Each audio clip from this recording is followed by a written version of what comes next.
Amados irmãos, muito bom dia a todos, graça e paz em nome do Senhor Jesus. É com muita alegria que nós iniciamos nesta manhã mais uma transmissão.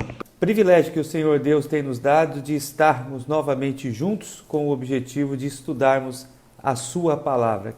São 9 horas agora, amados irmãos, nós vamos orar nesse momento pedindo a bênção do Senhor sobre a nossa escola bíblica dominical, pedir ao Senhor que venha falar aos nossos corações nessa manhã. Aí aonde você está, baixe sua cabeça, feche seus olhos, vamos orar nesse momento, vamos buscar ao Senhor, vamos pedir ao Senhor Deus que fale ao nosso coração nessa manhã, que a palavra do Senhor produza edificação às nossas vidas. Oremos.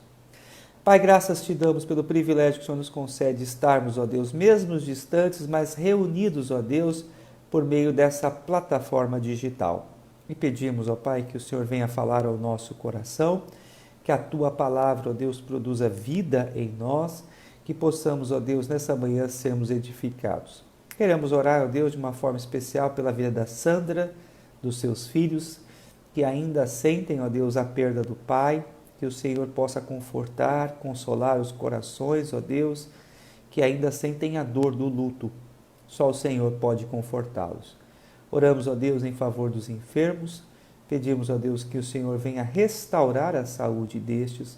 Oramos, ó Deus, também pela nossa cidade, pedindo, ó Pai, que o Senhor venha cuidar de nós. Lembramos também, ó Deus, de uma forma muito especial nesta manhã, da Joquebede, filha do teu servo, pastor Heleno, ó Deus, que se submeteu a uma cirurgia ontem e que agora também, ó Deus, está em direção a Porto Velho, que o Senhor possa levar os teus filhos em paz também, ó Deus, abrindo as portas para que possa ser feito procedimento cirúrgico ali também em Porto Velho, ó Deus. Rogamos, ó Pai, a bênção do Senhor sobre a vida do teu servo Heleno, da sua esposa Jo, conforta, Senhor, o coração, sustenta de paz e abençoa, Senhor, os médicos que hão de cuidar da Joquebede, ó Pai.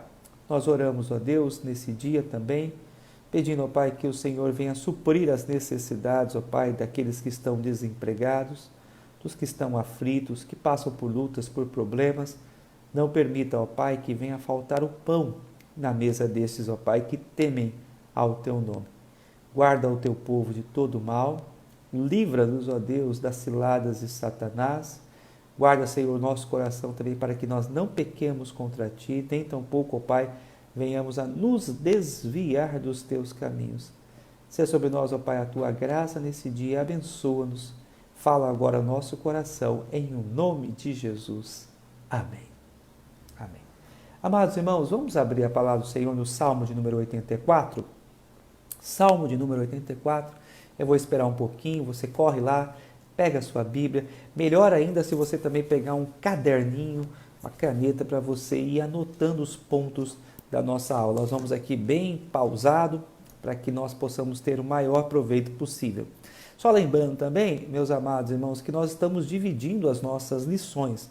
Nós não estamos estudando todos os tópicos da lição, até porque fica um tempo muito extenso aqui pela internet. Então, nós vamos estudar hoje, lição de número 2, apenas o primeiro tópico, felicidade de estar na presença do Senhor. Nós vamos ler agora os versículos 1 a 4, Salmo 84, versículos de 1 a 4. Acompanhem com bastante atenção a leitura da palavra do Senhor. Quão amáveis são os teus tabernáculos, Senhor dos exércitos! A minha alma suspira e desfalece pelos átrios do Senhor. O meu coração e a minha carne exultam pelo Deus vivo. O pardal encontrou casa e a andorinha ninho para si, onde acolha os seus filhotes, eu, os teus altares, Senhor dos exércitos, Rei meu e Deus meu. Bem-aventurados os que habitam em tua casa, louvam-te perpetuamente. Nós podemos, meus amados irmãos, afirmar que o Salmo de número 84, ele tem como título Saudades do Templo. O título apropriado para o Salmo de número 84 é este, Saudades do Templo. O Salmo de número 84, ele foi composto, ele foi escrito pelos filhos de Corá, Corá, ele aparece lá em Número 16 como sendo um dos líderes da rebelião contra Moisés, contra a liderança de Moisés, e nós sabemos, infelizmente, que Corá, por causa dessa rebelião, teve um final trágico. Porém, o que o texto nos mostra é que os filhos, eles continuaram na presença do Senhor e se tornaram, então, compositores de salmos. Eu creio que aqui a gente já pode fazer uma breve aplicação e uma consideração bem interessante. Podemos aqui, nessa narrativa, contemplar a graça e a misericórdia de Deus sobre a família. Mesmo que pais venham a se desviar, mesmo que pais se percam pelo caminho, Deus pode exercer a sua graça e a sua misericórdia sobre a vida dos filhos. O que não exime, é claro, a nossa responsabilidade de pais de darmos o exemplo, de mostrarmos o caminho. Mas nós também não podemos nos esquecer jamais que servimos a um Deus misericordioso, a um Deus que nos dá uma segunda chance, um Deus de oportunidades para os nossos descendentes. E este provavelmente foi o caso da família de Corá. Então há esperança. Aonde há a manifestação da misericórdia de Deus, há esperança. E a misericórdia de Deus se manifestou sobre o lar de Corá. Então, vamos continuar aqui a nossa aula, né? Eu só dei uma pequena palhinha, uma consideração para a gente refletir um pouco, que vale a pena pensarmos sobre a misericórdia de Deus sempre, né? Nós vamos hoje, amados irmãos, nessa manhã, abordarmos 4 tópicos. Nós vamos falar sobre o amor do salmista pela casa do Senhor, que está explícito no versículo 1, principalmente com essa declaração: quão amáveis são os teus tabernáculos. O que significa essa expressão? Qual é o sentido e a aplicabilidade dela para os nossos dias? Também queremos falar sobre a abrangência desse amor. Como o salmista demonstra esse amor pela casa do Senhor. No terceiro ponto da nossa aula, nós vamos falar sobre os 2 pássaros que são citados aí no Salmo, a andorinha e o pardal. E vamos entender por que o salmista cita esses 2 pássaros. Por que a andorinha e por que o pardal? Qual é a aplicabilidade, qual é a intenção do salmista, ou dos salmistas, né, em fazerem uso dessa expressão. E pretendo terminar a nossa aula dessa manhã, com a graça de Deus, fazendo então algumas aplicações próprias do Salmo, versículo de número 4. Eu não preciso me preocupar hoje em formular uma aplicação, tendo em vista que o próprio versículo 4 já apresenta para nós algumas lições práticas. Toda exposição bíblica precisa nos levar a alguma posição. Toda a exposição bíblica tem que nos levar a um comprometimento, a algumas atitudes, e é o que nós chamamos da aplicação à mensagem. Mas nesse texto em especial, o próprio salmista, ele já nos mostra o que devemos fazer diante dessas verdades tão belas que estudaremos nessa manhã. Então, acompanhemos então o nosso estudo. Vamos começar então falando sobre o amor do salmista pela casa do Senhor, o amor do salmista pelo templo. Chama a sua atenção para o versículo 1 que diz: quão amáveis são os teus tabernáculos, Senhor dos exércitos. O tabernáculo foi a primeira morada, podemos assim dizer, do Senhor na antiga aliança, quando o povo de Israel saiu do Egito e estava rumando para Canaã. Deus determinou a Moisés e ao seu povo que construísse uma tenda para a sua habitação. Ali Deus falaria com o seu povo, ali o povo também apresentaria ao Senhor os seus sacrifícios, os sacerdotes ministrariam ali naquele lugar. O tabernáculo seria a morada do Senhor, o tabernáculo seria a habitação do nosso Deus. Então, o salmista, com esta imagem, a imagem do tabernáculo, como nós falamos, né, foram os filhos de Corá que escreveram provavelmente esse salmo. Então, eles estavam ainda, né, vivendo a realidade do tabernáculo, vivendo a realidade do deserto, aonde durante o dia Deus conduzia o povo por meio de uma nuvem e à noite uma coluna de fogo. e conforme a nuvem se movia, e conforme a coluna de fogo também se movia, o tabernáculo era desmontado, e quando a nuvem parava, novamente o tabernáculo era montado e a glória do Senhor descia ali sobre aquele lugar. Este evento nós denominamos de Shekinah, onde a glória do Senhor se manifesta sobre o tabernáculo. Então, o salmista, por alguma razão, ele estava impossibilitado de ir ao tabernáculo, ele estava impossibilitado de estar ali na presença do Senhor. Então ele, de forma poética, ele expressa o seu amor ao Senhor, ele expressa o seu amor ao lugar da comunhão ali, dizendo: quão amáveis são os teus tabernáculos. Então nós encontramos aqui uma expressão de desejo profundo, de intenso amor, não pela estrutura, não pelo tecido, não pelo material que era feito o tabernáculo, mas por estar próximo a Deus, por estar em comunhão com os irmãos, por estar próximo do povo de Deus no exercício da adoração. E essa mensagem é uma mensagem muito propícia para o nosso contexto, né? Nós estamos com saudades, né, da casa de Deus, estamos com saudade de estarmos no templo, estamos com saudade de estarmos juntos em comunhão, juntos com os irmãos, louvando ao Senhor, ouvindo a palavra de Deus juntos. E nós precisamos, de fato, amar essa comunhão, amar esse desejo de estarmos juntos na casa do Senhor, suspirarmos de forma apaixonada mesmo por estarmos na presença do nosso Deus. Então, o salmista ele expressa hoje o nosso desejo, podemos assim dizer. Ele expressa hoje o nosso sentimento, o desejo de rapidamente voltarmos à casa do Senhor. Eu também chamo a sua atenção, ainda falando sobre esse amor que o salmista tem pelo tabernáculo, pela casa do Senhor, chamando a sua atenção para quem ele se dirige. Vejam que ele diz: ao Senhor dos exércitos, né? Quão amáveis são os teus tabernáculos, Senhor dos exércitos. Eu e você sabemos que na Bíblia, Deus ele se apresenta com vários nomes distintos, né? E cada nome que Deus se apresenta no Antigo Testamento tem um propósito, tem um significado. Nós temos o Deus da provisão, o Deus todo-poderoso, o Deus eterno, o Deus Altíssimo. Por exemplo, quando o salmista cita, né, a expressão Deus Altíssimo, é no sentido de que não há ninguém que se compare ao nosso Deus, não há nenhum Deus que possa se comparar ao Senhor, né?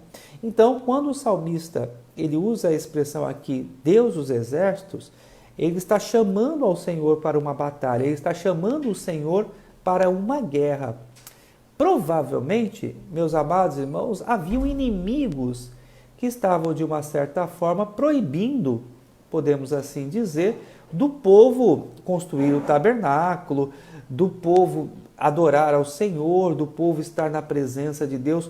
Provavelmente isso estava acontecendo. E diante dessa realidade que impossibilitava o povo de congregar, o salmista ele chama o Senhor. É como se ele dissesse: Senhor, olha, nós queremos congregar. Nós queremos erguer o tabernáculo, nós queremos ver a manifestação da Tua glória, nós queremos oferecer os nossos sacrifícios ao Senhor. Ajuda-nos, Senhor, derrota os nossos inimigos, coloca os nossos inimigos por terra, para que nós possamos então voltar à Tua casa. E eu creio que essa deve ser a nossa oração no dia de hoje, né?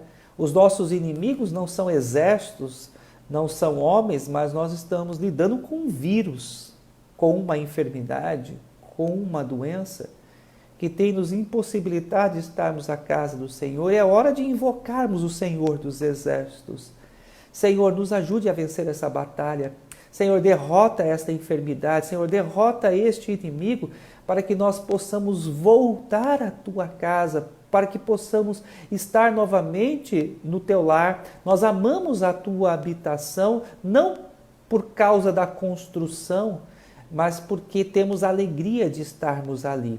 É claro que eu e você sabemos que Deus se faz presente em todo lugar, Nós não precisamos do templo para estarmos em comunhão com o Senhor, mas eu e você também sabemos o quão gostoso, o quão bom, o quão proveitoso é estarmos na casa do Senhor, revermos a igreja, abraçarmos uns aos outros, mostrarmos carinho e amor uns pelos outros. Nós estamos com saudade disso, estamos com saudade de cantarmos juntos, de bendizermos ao Senhor com os nossos hinos e com as nossas músicas. Estamos com saudade juntos de estudarmos a palavra de Deus, de interagirmos, de perguntarmos, de vermos as nossas crianças estudando em suas classes. Estamos com saudade de ver os nossos adolescentes aprendendo a palavra do Senhor. Estamos com saudade das nossas atividades recreativas, dos nossos momentos de confraternização. Estamos com saudade da dinâmica da igreja. E quem pode nos ajudar? Quem pode nos auxiliar num momento tão difícil como esse? O Senhor dos Exércitos, o Deus que guerreia por nós. Então, eu creio, amados irmãos, que esse é o contexto. Os filhos de Corá estavam diante de uma situação que estava impossibilitando eles de adorar o Senhor. O tabernáculo não estava sendo erguido. Talvez nesse contexto Israel estava em alguma batalha e eles então invocam o Senhor dos Exércitos para que Deus pudesse reverter essa situação, para que o Senhor pudesse mudar esse quadro. Então, esse é o primeiro ponto da nossa aula nessa manhã, o amor do salmista pela casa do Senhor. Vamos ao segundo tópico da nossa aula nessa manhã. Espero que você esteja aí acompanhando e anotando direitinho a nossa aula. O segundo ponto da nossa lição nesta manhã é a abrangência desse amor.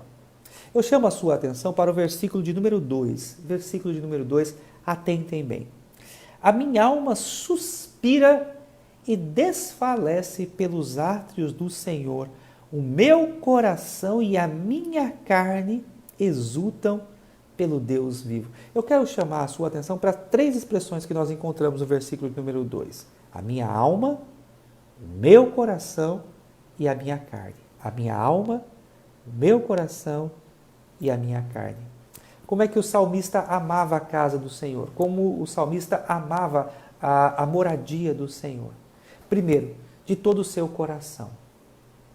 De todo o seu coração. O meu coração suspira e desfalece. Ele amava o Senhor também com todos os seus sentimentos, com todo o seu interior.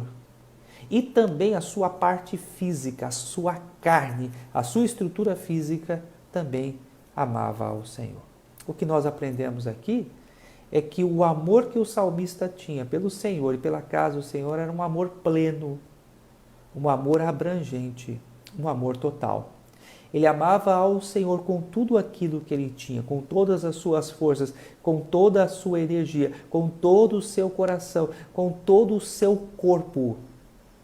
Veja, nós devemos aprender algo importante aqui na forma como o salmista amava ao Senhor. Devemos nos entregar e amar ao Senhor com tudo aquilo que temos, com tudo aquilo que somos. Nenhuma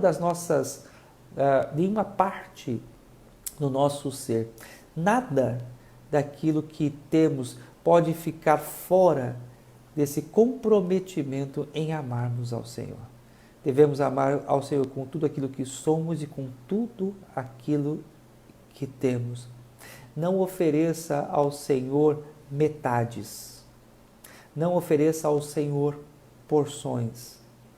Deus, ele se agrada da totalidade do nosso ser. Deus, ele se agrada da totalidade da nossa oferta. Não dê ao Senhor menos que tudo. Não deixe nada fora desse seu amor pelo Senhor. E vamos parar aqui, eu gostaria de você refletir um pouquinho. Você pode dizer que ama ao Senhor de todo o teu coração? De toda a tua alma? De toda a tua força? Eu queria que nós refletíssemos sobre isso, porque às vezes, de forma equivocada, nós pensamos que aquilo que nós oferecemos ao Senhor é suficiente ou é agradável a Ele. E pensando aqui nesse salmo, quando a gente olha esse texto, a gente chega à seguinte conclusão, que Deus, ele não se agrada de metades, que Deus não se agrada de porções. Eu quero fundamentar esse argumento com as palavras de Jesus. Lembremos que quando Jesus ele foi arguido pelos mestres da lei judaica sobre qual seria o mais importante dos mandamentos, Jesus responde: amarás o Senhor teu Deus de todo o coração, de toda a tua alma, de toda a tua força, de todo o teu entendimento. Ou seja, com todas as faculdades que constituem o ser humano, nós devemos amar ao Senhor. Em Romanos capítulo 12, versículo 1, Paulo diz: rogo-vos, pois, irmãos, pelas misericórdias de Deus, que apresentei os vossos corpos por sacrifício vivo, santo e agradável a Deus, que é o vosso culto racional. Portanto, vejam, sacrifício vivo e santo, sacrifício total diante de Deus. Aprendamos nessa manhã, meus amados irmãos, a amar ao Senhor com tudo aquilo que temos. Amar ao Senhor de todo o nosso coração, sem reservas, sem porções, sem metades. Que entreguemos ao Senhor tudo aquilo que temos, que entreguemos ao Senhor tudo aquilo que somos. A terceira parte da nossa aula, eu chamo a sua atenção para os dois pássaros que são mencionados aqui no estudo, ou melhor, no texto, né? Versículos 3, a palavra do Senhor assim nos diz: o pardal encontrou casa e a andorinha ninho para si, aonde acolhe os seus filhotes. Eu, os teus altares, Senhor dos exércitos, Rei meu e Deus meu. A pergunta que obrigatoriamente nós somos levados a fazer nesse texto é: por que o salmista usa esses dois pássaros? Por que ele faz menção do pardal e da andorinha? Então, em primeiro lugar, vamos considerar um pouco a figura do pardal, né? Dentro da literatura judaica, o pardal era um pássaro desprezível, um pássaro insignificante, um pássaro de pouquíssimo valor. Lembremos lá de Lucas capítulo 12, versículo 6, quando a palavra do Senhor assim nos diz: não se vende 5 pardais por 2 asses? Entretanto, nenhum deles está em esquecimento diante de Deus. A gente poderia dizer aqui que 2 asses seriam 2 centavos. 5 pardais por 2 centavos. Então, na literatura judaica, a primeira coisa importante que nós precisamos entender é que os pardais, eles são pássaros de pouquíssimo valor. Mas o ponto que eu chamo a sua atenção é: mesmo esses pássaros de pouquíssimo valor, eles são cuidados por Deus. Logo, portanto, nós, usando a expressão do reverendo Júlio Andrade Ferreira, eu gosto muito dessa expressão, que o homem foi criado para ser a coroa da criação de Deus, porque Deus deu ao homem o domínio sobre todas as coisas que ele criou. Se nós, que somos vice-regentes de tudo aquilo que Deus criou, temos esse valor, não seríamos nós também muito mais cuidados pelo Senhor? Não seremos nós também muito mais protegidos pelo nosso Deus? Quando Jesus ele trata sobre a ansiedade, ele nos chama a atenção para observarmos as aves do céu. Ali não está falando sobre o pardal, mas a gente poderia também falar que o pardal está inserido ali naquele contexto. Jesus diz: observai as aves do céu. Elas não ajuntam em celeiros, contudo o vosso Pai Celeste as sustenta. Não valeis vós muito mais do que as aves do céu? Logo, portanto, meus amados irmãos, como é bom sabermos que temos da parte do Senhor um cuidado especial. Como é bom saber que o olhar de graça de Deus repousa sobre as nossas vidas, que o Senhor está conosco sempre. Que para nós, que melhor dizendo, que nós temos da parte do Senhor grande consideração. Deus, Ele nos ama, somos seus filhos e Ele haverá sempre de cuidar de nós. Ainda falando um pouco sobre o pardal, é importante destacarmos que os pardais eles não constroem ninhos, mas eles são pássaros intrusos. E os pardais eles estão presentes em todos os continentes. Os pardais são pássaros urbanos. Eles dependem de tudo, eles dependem da sobra, eles dependem de ninhos de outros pássaros. Eles são pássaros extremamente dependentes, né? E assim também somos nós, podemos dizer. Dependemos em tudo do Senhor. Nós também precisamos entender que aqui não é o nosso lugar. Nós estamos apenas aqui em transição, de passagem. Nós estamos caminhando para a nossa pátria, nós estamos caminhando para o lugar da nossa morada eterna. E aqui nós precisamos nos ver como peregrinos, assim como o pardal, que voa de um lado para o outro. na total dependência. Assim somos nós, dependentes do Senhor. Precisamos em tudo sermos cuidados pelo nosso Deus. E o ponto é, esse pássaro insignificante, esse pássaro peregrino, vou usar dessa expressão, esse pássaro que é dependente de tudo, de todos, ele encontrou morada na casa do Senhor. Ele encontrou lugar na presença do Senhor. Não é belo isso? Assim somos nós. Se o pardal encontrou presença e lugar diante do Senhor, quanto mais a nós, que somos filhos de Deus.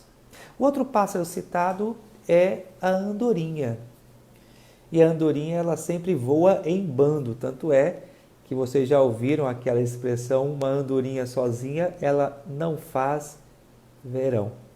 Mas é interessante destacarmos que a andorinha, dentre os pássaros, é aqueles que mais têm cuidado com os seus filhotes, né? A andorinha, ela tem um cuidado muito especial com os seus filhotes. Daí é que o salmista ele fala que também os filhotes da andorinha encontraram lugar na presença do Senhor. O que nós podemos aprender com isso? Que não somente nós encontramos aceitação diante de Deus, lugar na presença do Senhor, como também os nossos filhos. E que bênção é saber que os nossos filhos amam ao Senhor. Que bênção é saber que os nossos filhos temem ao Senhor. De toda a riqueza que os nossos filhos possam ter nesse mundo, meus amados irmãos, nada se compara à riqueza de saber que os nossos filhos temem ao Senhor, amam ao Senhor e andam na presença de Deus.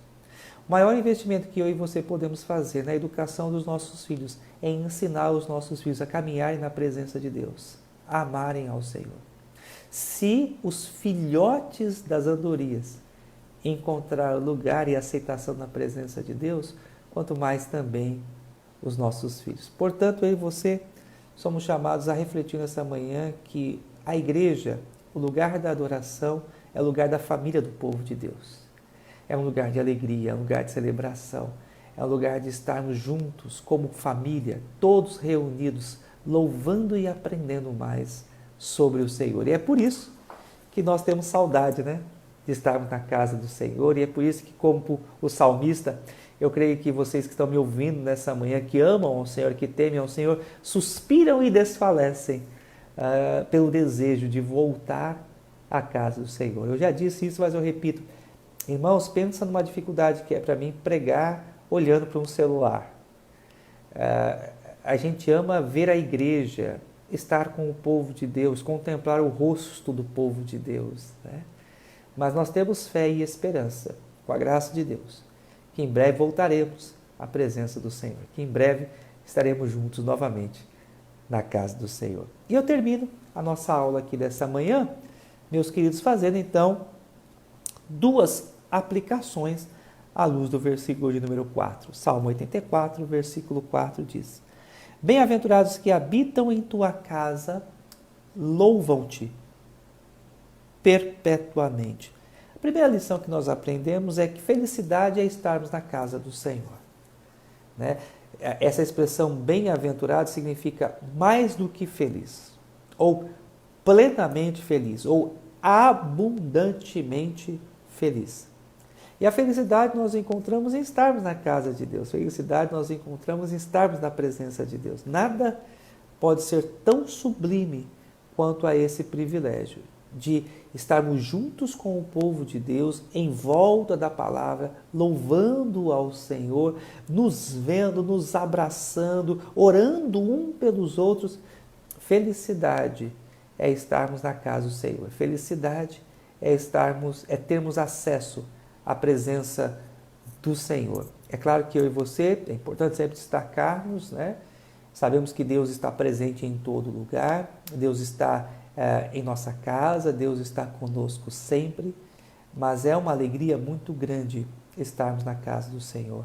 E eu creio que a gente precisa, depois desse período, aprender a valorizarmos mais, né, os trabalhos de nossa igreja. Você que está me ouvindo essa manhã, pense quantas e quantas vezes você desperdiçou a oportunidade de estar na casa de Deus. No domingo pela manhã, hoje eu estou cansado, vou dormir até mais tarde, não vou para a igreja. Numa quarta-feira, hoje eu trabalhei muito, estou cansado, quer saber de uma coisa? Eu vou dormir, eu vou tomar um banho, vou ficar aqui assistindo um programa de televisão, hoje eu não vou para a igreja não, ouvir a palavra de Deus. Você já parou para pensar quantas e quantas vezes você, por cansaço, por tolice, por bobeira, desperdiçou a oportunidade de estar na casa de Deus? E agora você está sentindo falta. Eu creio que essa pandemia tem nos ensinado muito sobre isso. A aprendermos a amar aquilo que Deus tem nos dado. E há uma máxima que eu creio que ela é verdadeira. Que a gente só aprende a valorizar as coisas quando a gente perde, né? A gente só aprende a dar valor às coisas quando a gente perde. Temos pessoas que estão suspirando por voltar às reuniões de oração, pelo momento de intercessão. E as reuniões de oração são, na história da igreja, infelizmente, as reuniões menos frequentadas. A minha oração, o meu desejo, é que Deus nos ensine isso. Que nós aprendamos a valorizar a bênção que é estarmos na casa de Deus. Que é valorizar o estarmos em comunhão com os outros. Está fazendo falta, né? Pois é. Quando voltarmos, valorizemos mais o estar na casa de Deus. Felicidade é estar na casa de Deus. E felicidade, em segundo lugar, é louvar ao Senhor perpetuamente, né? O Salmo, versículo 4, termina: louvam-te perpetuamente. Eu e você precisamos compreender que a dinâmica da igreja é, na verdade, uma preparação para o que nos aguarda no novo céu e na nova terra. No novo céu e na nova terra, uma das nossas principais atividades será o louvor ao Senhor, a adoração ao nosso Deus. Ali, no novo céu e na nova terra, nós contemplaremos a face do nosso Deus, louvaremos ao Senhor todos os dias, estaremos em constante adoração. O salmista, ele tem esse vislumbre. O salmista, ele enxerga essa verdade. Ele vê o lugar do ajuntamento solene como sendo uma preparação de Deus para o seu povo, para aquilo que o povo de Deus há de fazer por toda a eternidade. Louvar ao Senhor perpetuamente, para todo sempre. Nós fomos criados para a adoração. Nós fomos criados para o louvor contínuo ao Senhor. O salvo tem prazer em estar na casa de Deus. O salvo tem prazer na adoração. O salvo, ele tem prazer em ouvir a voz do Senhor, em louvar ao Senhor sempre. Eu posso ter convicção quanto à certeza da minha salvação, eu posso ter convicção quanto ao chamado de Deus para a minha vida, por esse prazer e por essa alegria que o Espírito Santo nos concede de adorarmos e de louvar ao Senhor. É claro que há momentos da nossa vida que, por causa dos nossos pecados, nós não sentimos tanta alegria. O que nós devemos fazer então? Confessarmos ao Senhor os nossos pecados e orarmos como Davi: Senhor, restitui-me a alegria da salvação. Se porventura, para você que me ouve nessa manhã, o estar ou não estar na casa de Deus não tem feito tanta diferença, se para você até você se sente mais confortável, está gostoso o estar em casa, sem se preocupar em vir para a igreja, ore ao Senhor. Essa não é uma situação normal, esse não deve ser um sentimento correto. Na verdade, porque amamos ao Senhor, porque somos o povo de Deus, devemos anelar, devemos esperar, devemos ansiar por estarmos na presença de Deus. Que o Senhor fortaleça os nossos corações. Que o Senhor nos dê da sua graça a cada dia. Vamos orar mais uma vez, colocando diante do Senhor as nossas vidas. Pai, obrigado a Deus pela tua palavra, obrigado a Deus porque o Senhor nos salvou, o Senhor nos amou e porque o Senhor nos dá a alegria de conhecer a Ti. Peço a Deus que o Senhor nos dê a bênção de voltar, Senhor, à Tua casa. Invocamos nessa manhã o Senhor dos Exércitos e pedimos ao Pai que o Senhor nos ajude a derrotar esse inimigo. Coloca, Senhor, por terra esta enfermidade. Nós desejamos, ó Deus, voltar à tua casa, a nos abraçar, a nos ver, a cantar juntos, a estarmos juntos. Amamos, ó Deus, o convívio, o santo convívio do povo de Deus. Restaura, Senhor, essa nossa alegria. Restaura, Senhor, o prazer de estarmos em tua casa. Dá-nos, ó Deus, um domingo de paz. Abençoa cada família, Senhor, que tem acompanhado essa transmissão. E prepara, Senhor, o nosso coração para que ouçamos, ó Deus, a tua palavra logo mais à noite. Em nome de Jesus. Amém. Amados irmãos, rapidamente um comunicado a vocês, né? Então, ontem o conselho da nossa igreja, em companhia dos diáconos, esteve reunidos e nós estávamos estudando sobre a questão da volta aos trabalhos presenciais aqui na igreja. Eu sei que muitos estão esperando essa palavra do pastor, né? E então nós resolvemos não determinar uma data, não definir um prazo para a nossa volta, mas nós estamos trabalhando intensamente para voltarmos e quando voltarmos de forma definitiva. Então, quais são as medidas e quais são os passos que nós como igreja temos tomado? Primeiro, nós estamos obtendo o alvará de funcionamento. Então, nós estamos regularizando a nossa igreja para que nós venhamos a ter o alvará de funcionamento. Nós não queremos de forma nenhuma que porventura aconteça se voltarmos aos nossos trabalhos, sofremos alguma interdição do município por nós não termos o alvará de funcionamento. Então, o que nós decidimos? Que somente voltaremos após obtermos o alvará de funcionamento. E como isso acontece? Já foi dada entrada no processo junto ao Corpo de Bombeiros. O Corpo de Bombeiros vai vir aqui até a igreja fazer uma vistoria e após o laudo técnico dos bombeiros nós vamos tomar todas as medidas, todas as adequações necessárias para que nós possamos voltar de acordo com a regularização do município, de acordo com as leis do município. Segunda questão importante também, né? Nós vamos nos adequar também às exigências sanitárias, né? Ou seja, a questão de material para limpeza e desinfetarmos, né, o ambiente após o uso do culto. Então, a Junta Diaconal já está também tomando as devidas providências, estamos atrás de um orçamento para que nós possamos adquirir um totem, que as pessoas cheguem na porta da igreja, limpem as suas mãos com álcool e gel. Então, nós também estamos nessa outra frente aqui, trabalhando já para regularizarmos atendermos, melhor dizendo, essas demandas quando voltarmos ao trabalho. Então, nós temos essas duas frentes, né?